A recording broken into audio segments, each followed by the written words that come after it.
கன்னியாகுமரி அருகே சபரிமலைக்கு செல்லும் ஐயப்ப பக்தர்களுக்கு இவ்வாண்டு ஊர்வலமாக செல்ல போலீசார் கட்டுப்பாடு விதித்ததால் பக்தர்கள் வேதனை தெரிவித்தனர்.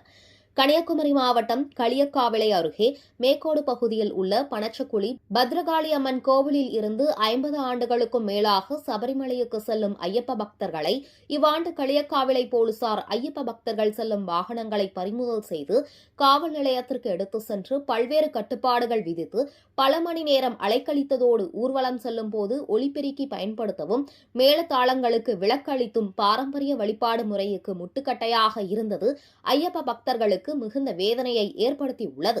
அப்பகுதியில் நடக்கும் அனைத்து நிகழ்ச்சிகளுக்கும் எந்தவித கட்டுப்பாடும் இல்லாமல் அனுமதி அளிக்கும் காவல்துறையினர் ஏதோ ஒரு உள்நோக்கத்துடன் ஆண்டாண்டு காலமாக நடைபெற்று வரும் ஐயப்ப பக்தர்களின் ஊர்வலத்தை காவல்துறை தடை ஏற்படுத்த முயற்சிப்பதாக பக்தர்கள் வேதனை தெரிவித்தனர்.